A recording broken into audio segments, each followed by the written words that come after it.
Hi viewers, welcome to back Sharif trading view.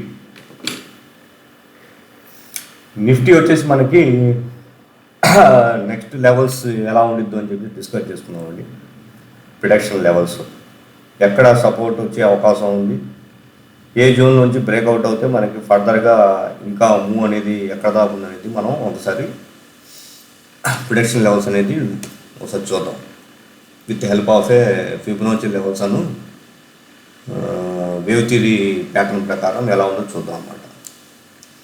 నేను already ఒకసారి మీకు చెప్పాను, మన టెలిగ్రామ్లో కానీ వాట్సాప్ స్టేటస్లో కానీ నేను మీకు 21,777 అను 21,888 అనేది మనకి final last hope for bulls. మనకి ఆ సపోర్ట్స్ దిగడంసేపు మనం ఎక్కువ ప్యానిక్ అవ్వకూడదు, ఎందుకంటే మనకి ఒక వార్ వల్ల మనకి షార్ప్ ఫాల్ అనేది ఫాల్ అయింది అనమాట. మార్కెట్ వచ్చి మనకి షార్ప్ ఫాల్ అయింది. జనరల్గా అయితే మనకి బుల్ ట్రెండ్లో ఇంత షార్ప్ ఫాల్ అనేది రాదు. కాకపోతే మార్కెట్ ఏంటంటే అన్సర్టనిటీ న్యూస్లు వస్తాయి కాబట్టి, అనుకోకుండా అన్సర్టనిటీ అన్ఎక్స్పెక్టెడ్ లెవెల్స్ ఒకసారి న్యూస్ మీద పడతాయి కాబట్టి సడన్గా వార్ న్యూస్ మీద రావడం వల్ల, ఇజ్రాయెల్ న్యూస్ మీద వార్ మీద రావడం వల్ల మనకి సడన్గా ఫాల్ అయిందన్నమాట. ఈ ఫాల్ అవడం మనకి ఏంటంటే, నేను ఆల్రెడీ ఇక్కడ చెప్పాను, ఈ బాటంలో షార్ట్ కొట్టకూడదు, ఎందుకంటే 21,777 అనేది మనకి సపోర్ట్ ఉంటుంది. 21,777, 21,888 అనేది మనకి 100 పాయింట్స్ అనేది సపోర్ట్ ఉంటుంది కాబట్టి మనకి బౌన్స్ వచ్చే అవకాశం ఉందని చెప్పాను. సేమ్ అదే రోజున సేమ్ డేనే మనకి వండర్ఫుల్ బౌన్స్ అనమాట. ఈ క్యాండిల్ చూడండి, ఇక్కడ నుంచి మనకి ఇక్కడ దాకా క్లోజ్ అయింది. అంటే స్పీడ్గా మనకి ఈ క్యాండిల్ అనేది బౌన్స్ స్పీడ్గా అయింది. దాని తర్వాత మార్కెట్ అనేది పైకి వెళ్తుంది, కానీ స్లోగా కన్సాలిడేట్ అయ్యి అవుతుందన్నమాట. నెక్స్ట్ డే అనేది ఫాలో అప్ బయింగ్ జరిగింది, కన్సాలిడేట్ అయ్యి మళ్ళీ నెక్స్ట్ డే కూడా ఈ హై అనేది ఫాలో అప్ బయింగ్ జరిగింది. ఇక్కడ హాల్ట్ అయిపోయింది అనమాట. మార్కెట్ ఇక్కడ పైకి వెళ్ళడానికి కొద్దిగా ఇబ్బందిగా ఫీల్ అవుతుంది, ఎందుకంటే జనరల్గా పైనుంచి పడినప్పుడు మనకి ఏంటంటే ఒక బౌన్స్ అవ్వాలంటే ఫిబొనాచి లెవెల్స్ ప్రకారం వచ్చేసి 38% అనేది జనరల్గా రిట్రెస్మెంట్ అవుతుంది అనమాట. ఈ 38% జనరల్గా రిట్రెస్మెంట్ అయింది.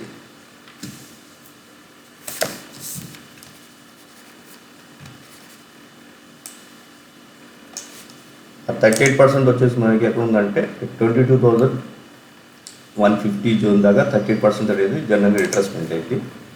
ఇంకా కొద్దిగా స్పీడ్గా రిట్రెస్మెంట్ అయింది కాబట్టి మ్యాక్సిమం వస్తే మనకి 68% అనేది రిట్రెస్మెంట్ అయింది అనమాట.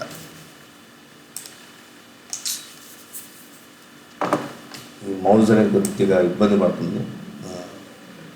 68% దగ్గర జనరల్గా రిట్రెస్మెంట్ అయింది. ఆ 68% రిట్రెస్మెంట్ మనకి 22,400 అనేది వచ్చేసింది. అంటే మనకి స్పీడ్గా వీ షేప్ రికవర్ వచ్చింది. ఈ 68% దగ్గర రిట్రెస్మెంట్ అనేది మనకి చాలా స్ట్రాంగ్ రెసిస్టెన్స్ అనమాట. అది 400 అనేది. అంటే ఫర్దర్గా మనకి ఇది వచ్చిన హైకి ఇవాళ వచ్చిన హైకి ట్రెండ్ లైన్ అనేది డ్రా చేస్తే మనకి ఫర్దర్గా మనకి ఇది బ్రేక్అవుట్ అవ్వాలి. అంటే మనకి ఫర్దర్గా మళ్ళీ ఇది పెరిగినా సరే మనం ఎక్కడ దాకా ఉంది, 22,600 దాకా. అంటే అది వచ్చి 78% రిట్రెస్మెంట్. అంటే 68% పైన మనకు హోల్డ్ అయ్యి ఈ 50% అనేది దిగకుండా ఆ 50% వచ్చేసి 22,300 అనేది దిగకుండా ఉన్నంతసేపు మనకి అంటే 50% అన్నమాట. ఈ 22,300 దిగినంతసేపు మనకి 68% పైన హోల్డ్ అవుతుంది. హోల్డ్ అవుతే మనకి బ్రేక్అవుట్ వచ్చేసి 22,444 అనేది బ్రేక్అవుట్ అయ్యి సస్టైన్ అయ్యి మళ్ళీ ఇంకోసారి ఇక్కడ గ్రీన్ క్యాండిల్ ఫామ్ అయింది అనుకోండి, 70% దాకా వెళ్ళే అవకాశం. అది లెవెల్ వచ్చేసి మనకి 22,550, 555 ఉంది. 22,620 ఈ జోన్లో మనం సైలెంట్గా లాంగ్స్ ఉంటే ప్రాఫిట్ బుక్ చేసుకొని కొద్దిగా మళ్ళీ ఫర్దర్ క్యాండిల్స్ అనేది బ్రేక్అవుట్ సెకండ్ కన్సిక్యూటివ్ బ్రేక్అవుట్ అవుతుంది అనేది అప్పుడు చూసి మళ్ళీ ఫర్దర్గా అనేది చూడాలన్నమాట. అంటే మనకి మార్కెట్ అనేది 22,344 క్రోర్స్ అవుతాయి, 22,355 నుంచి 22,620 లెవెల్స్ దాకా కనబడుతుంది. కండిషన్ ఏంటంటే 22,300 అనేది మనకి కింద దిక్కు. అంటే మార్కెట్ వచ్చేసి ఇలా వెళ్ళి ఒక్కసారి ఇక్కడ బీ ఫామ్ అయ్యి మళ్ళీ ఇది బ్రేక్అవుట్ అయితే ఇలా వెళ్ళే అవకాశం ఉంది. అంటే ఇదంతా ఏ అయింది, బి అనేది కన్సిడర్ అవుతుంది, 300 దిగకూడదు. దిగకుండా మనకి ఒకసారి బ్రేక్అవుట్ అయింది కూడా మళ్ళీ ఇది ఈ levels.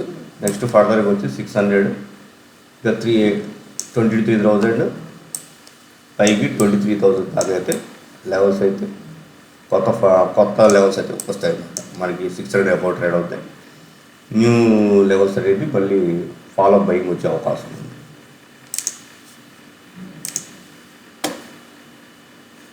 Okay, thank you for watching my video.